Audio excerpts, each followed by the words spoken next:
Hello friends, my name is Manisha Kasar and माझे YouTube चॅनलवर आपल्या सर्वांचे स्वागत आहे. जसं की आपल्याला माहित आहे की आपण स्टँडर्ड 10 चे सायन्स 2 चे chapter number 3 life processes in living organism part 2 याची सुरुवात केली होती आणि याचा आज लास्ट लेक्चर व्हिडिओ आहे. आजचा आपला टॉपिक असणार रिप्रोडक्शन अँड मॉडर्न टेक्नॉलॉजी, प्रजनन आदी आधुनिक तंत्रज्ञान.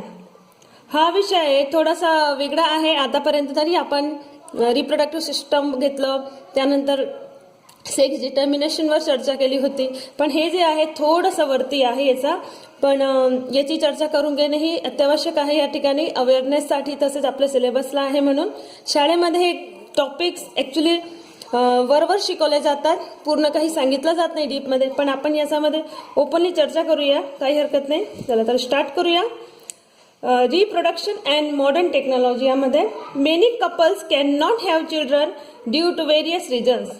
किती दाम्पत्यांना विविध कारणांमुळे अपत्य होत नाही, संतान होत नाही. In case of women, irregularity in menstrual cycle, difficulties in oocyte production, obstacles in the oviduct, difficulties in implantation in uterus and many other reasons are responsible for this.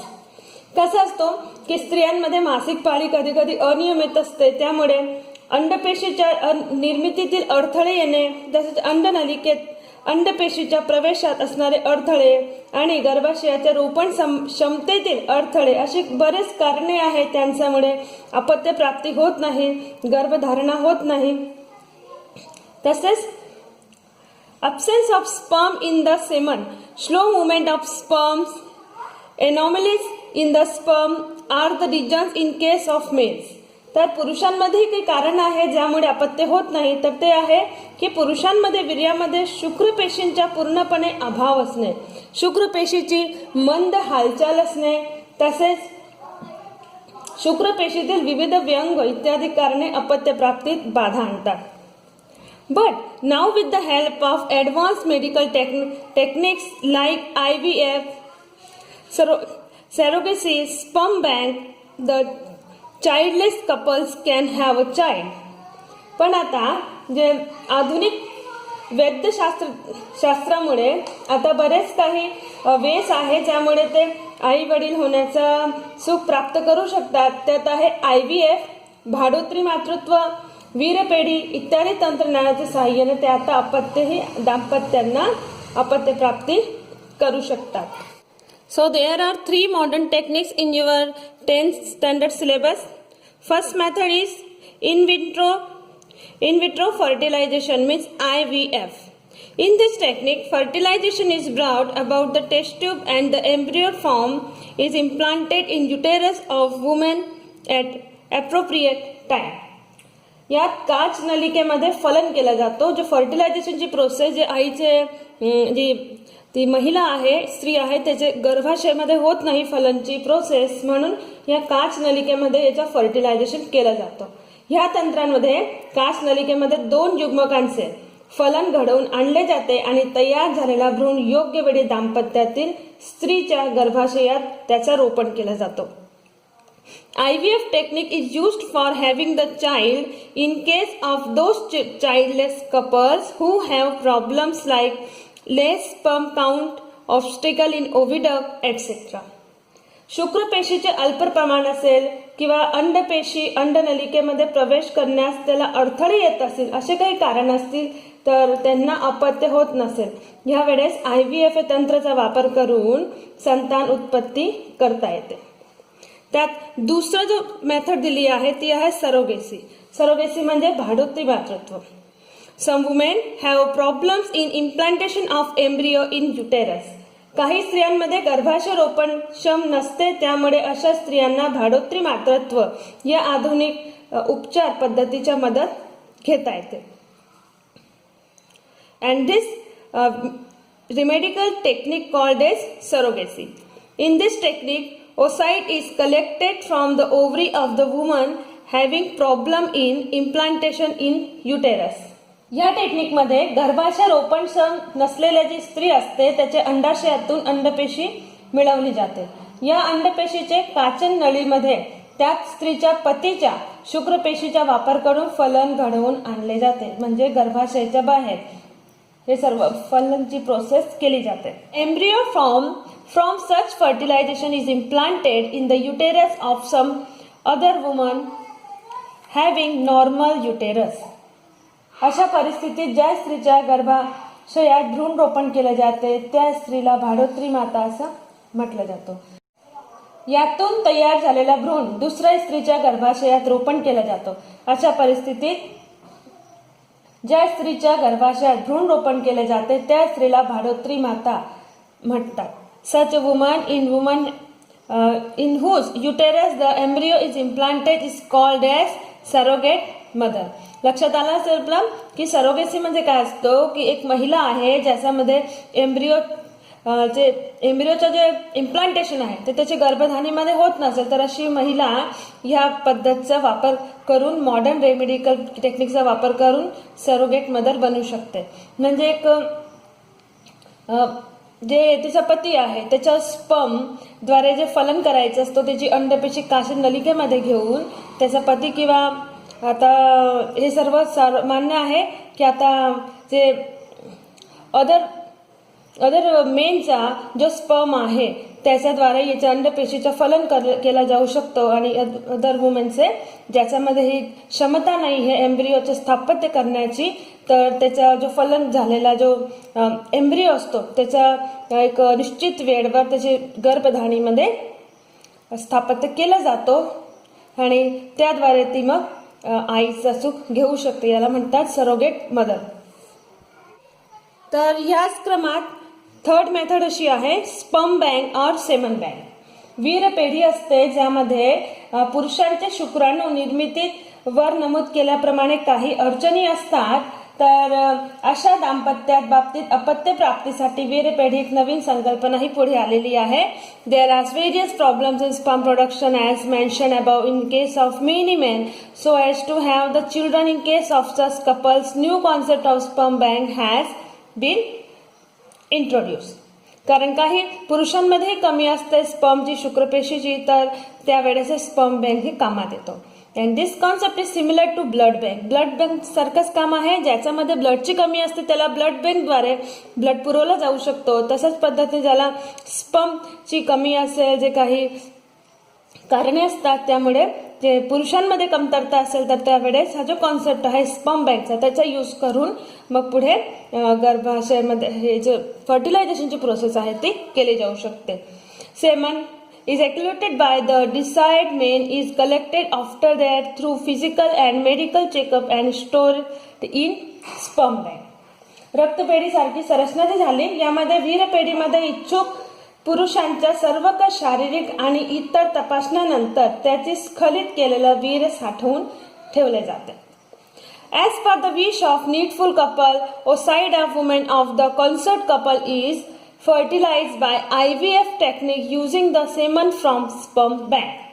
तर गरजवंत दाम्पत्याची इच्छा असेल तर या रेताचा वापर करून दाम्पत्यातील स्त्रीची अंडपेशी म्हणजे IVF तंत्राने फलित केली जाते आणि त्यातून तयार झालेल्या भ्रूणाच्या संबंधित स्त्रीच्या गर्भाशयात त्याचे रोपण केलं जाते. Resultant embryo is implanted in the uterus of same woman. Name of the semen donor is a strictly kept secret as per the law. कायद्यानुसार वीर दाम्पत्याचे नाव गुप्त ठेवले जाते म्हणून काही प्रॉब्लेम येत नाही पुढे. तर असा होता हा स्पर्म बँक सेमन बँकचा कॉन्सेप्ट. तर असे 3 मेथड्स होते. Advance technique, first IVF, second surrogacy and third sperm bank. I hope आपल्या लक्षात आलं असेल.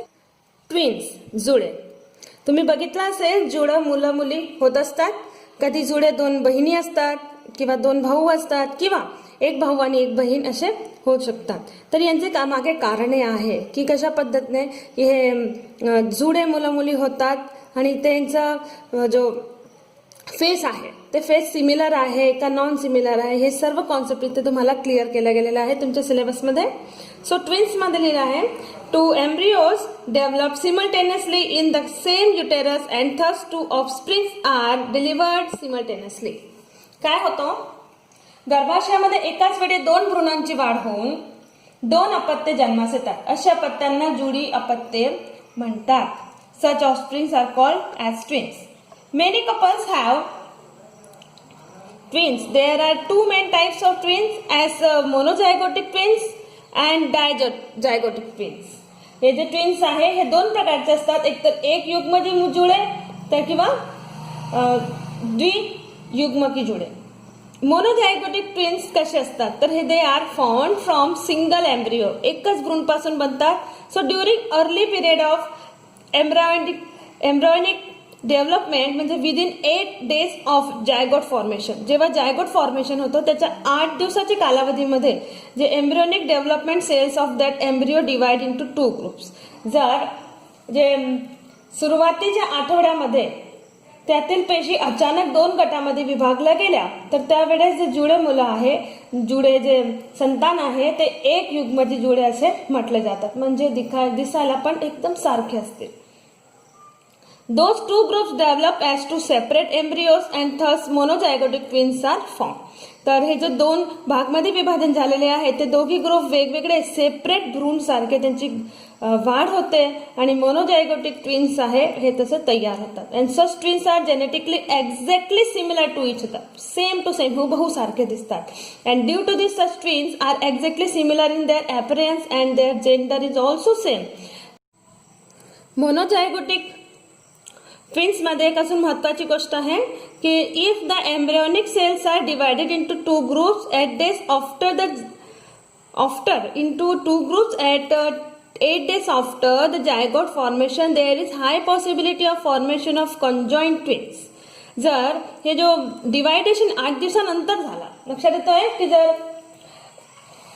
एक युग्मजी जुळ्यांबाबत भ्रूण पेशी विभागणी जर युग्मच तयार झाल्यानंतर, जायगोट तयार झाल्यानंतर 8 दिवसानंतर झाली तो सायामिक जुळे तयार होतात म्हणजे कॉन्जॉइंट ट्विन्स असतात. म्हणजे जन्माला येण्याची शक्यता जास्त असते ह्यावेळेस, कारण 8 दिवसानंतर फॉर्मेशन झालेलं आहे. तर अशा वेळेस हे जुळे अपत्य शरीराच्या काही भागात एकमेकांना जोडलेल्या अवस्थेत असतात. त्याचं कारणही स्पष्ट तुम्हाला बघा. आता 8 दिवसानंतर जर सेलच्या विभाजन झालेलं आहे तर बॉडी पार्ट्स त्यांचे जुळलेले येण्याची शक्यता असते. Occasionally 2 oocytes are released from the ovary of women and both oocytes are fertilized by 2 separate sperms and thus 2 zygotes are formed. कधी कधी रेअर केस मध्ये बघितलं गेले आहे की जे अपत्य जे स्त्रीच्या अंडाशयातून एकाच वेळी 2 अंडपेशी बाहेर पडतात, एकाच वेळी 2 अंडपेशी बाहेर पडतात आणि 2 वेगवेगळ्या शुक्राणूंद्वारे त्या फलित होऊन मग 2 युग्मनज म्हणजे 2 जायगोट तयार होतात. मग ह्या वेळेस ट्विन्स तर होणारच ना, म्हणजे 2 अपत्यांची निर्मिती होणार भ्रूणमध्ये. पण हे जे काही आहे and thus dizygotic twins are delivered after complete development. आणि या दोन्ही युग्मजांच्या पासून 2 भ्रूण तयार होऊन दोन्हीचे गर्भाशयात रोपण होते आणि पूर्ण वाढ झाल्यानंतर द्वियुग्मकची जुळी अपत्ये जन्माला येतात. आणि such twins are genetically different and may be same of different by gender. अशा पद्धतीने जे जुळे अपत्ये तयार होतात हे जनुकीय दृष्ट्या वेगळी असतात, म्हणजे दिसायला त्यांचे फेस वेगवेगळे असतात आणि लैंगिक दृष्ट्याही समान किंवा असमान असू शकतात. म्हणजे दोघी मुलं असू शकतात किंवा एक मुलगा एक मुलगी असे असू शकतात. 2 जायगोटमुळे होणारी दोघी संतान जेनेटिकली वेगवेगळी असतात. हे लक्षात ठेवायचं आपल्याला की ते दिसायला सारखे नसतील, दिसायला वेगळे असतात म्हणून कारण हे डायजायगोटिक फॉर्मेशन झालेलं आहे या ठिकाणी. तर हे कॉन्सेप्ट होता जुळे मुलांचा. ह्याच्यात तुम्हाला कारणही सांगितलंय आणि कोणत्या परिस्थितीमध्ये ट्विन्स तयार होऊन मग कोणत्या प्रकारचे ट्विन्स होतात हे सर्व तुमच्या लक्षात आलं असेल. यानंतर आहे लैंगिक आरोग्य, reproductive health. A person's state of being physical, mental and social strongness is called as health. शारीरिक, मानसिक आणि सामाजिक दृष्ट्या व्यक्तीची सुस्थिती असण्याला आरोग्य असं म्हणतात. In our country, there seems to be lack of awareness regarding reproductive health due to various reasons like social customs, traditions, illiteracy, shyness, etc. पण जो आपला देश आहे यामध्ये वेगवेगळ्या सामाजिक प्रथा आहे, रूढी आहे, परंपरा, अज्ञान आहे, संकोच आहे आणि काही इतर कारणेही आहेत ज्यामुळे लैंगिक आरोग्याविषयी फारशी जागरूकता अशी दिसत नाही. विशेषतः स्त्रियांच्या लैंगिक आरोग्याविषयी अनास्थाही दिसून येते. Occurrence of menstrual cycle is related with reproductive and overall health of women. स्त्रीला येणाऱ्या मासिक पाळीचा संबंध तिच्या लैंगिक आणि एकूणच संपूर्ण आरोग्याशी असते. Nowadays women are working at par with men. आजच्या काळामध्ये स्त्री ही पुरुषांच्या बरोबरीने काम करत आहे. Due to this they have to stay outdoors for whole day. त्यामुळे त्यांना दिवसभर घराच्या बाहेर राहावं. Bleeding occurs during menstrual cycle due to this private organs म्हणजे जेनिटल ऑर्गन्स आहे need to be mentioned maintained clean time to time. त्यामुळे मासिक पाळीच्या वेळी जे रक्तस्राव होत असतो तर गुप्तांगाची वेळोवेळी स्वच्छता राखणे आवश्यक असते, अन्यथा लैंगिक आरोग्याच्या समस्या निर्माण होऊ शकतात. Some problems regarded reproductive health may arise in men too. असेच काही पुरुषांमध्ये सुद्धा लैंगिक आरोग्याच्या समस्या उद्भवू शकतात. It is essential to maintain to the cleanliness of their genitals. त्या टाळण्यासाठी गुप्तांगाची वेळोवेळी स्वच्छता राखणे ही अत्यावश्यक आहे. Among the various sexual diseases, syphilis and gonorrhea occurs on large scale. जे लैंगिक आजार आहेत त्यामध्ये सायफिलिस आणि गोनोरिया हे दोन आजार अत्यंत मोठ्या प्रमाणावर आढळतात. Both of this diseases are caused by bacteria. हे दोघे डिसीजेस बॅक्टेरियाद्वारे होतात. ऑकरन्स ऑफ चार्कर म्हणजे पॅचेस आहे जे चट्टे पडतात on various parts of body including genetical. गुप्तांगांवर असे चट्टे पडणे, रॅशेस पडणे, ताप येणे, फिवर, इन्फ्लेमेशन ऑफ जॉईंट म्हणजे दुखणे, सांधे दुखणे, alopecia etcetera are the symptoms of syphilis. सायफिलिसचे हे काही लक्षण आहे. पेनफुल अँड बर्निंग सेन्सेशन होणे ड्युरिंग युरिनेशन. लघवीच्या वेळेस त्रास होणे, तसंच जलनचा असा अनुभव होणे. Oozing of pus through penis. पेनिसमधून पस निघणे. या सगळ्या शिश्न व योनी मार्गातून पू स्त्रवणे. And vagina inflammation of urinary tract. तसेच मूत्रमार्ग व गुदाशय, घसा, डोळे या अवयवांना सूज येणे इत्यादी लक्षणे आढळतात. जे inflammation of urinary tract, anus, throat, eyes etcetera are symptoms of gonorrhoea. तर हे काही लैंगिक आजार आहे ज्याची आपण चर्चा केली. याच्यावरही एखादा 1-2 मार्काचा क्वेश्चन येऊ शकतो, याची माहिती असणे आवश्यक आहे. याचसोबत आपला आजचा चॅप्टर कंप्लीट झालेला आहे. आय होप तुम्हाला चॅप्टर चांगल्या समजला असेल. जर काही डाऊट्स असेल तर परत एकदा व्हिडिओ बघून घेत चला. त्याचसोबत तुम्हाला एक नंबरही पाठवलेला आहे. काही डाऊट्स वगैरे असेल तर त्यावेळेस तुम्ही आमच्याशी कॉन्टॅक्ट करून ते क्लिअर करू शकतात नक्की. तर आजचा व्हिडिओ आवडला असेल तर प्लीज लाईक अँड शेअर करा. Thanks for watching.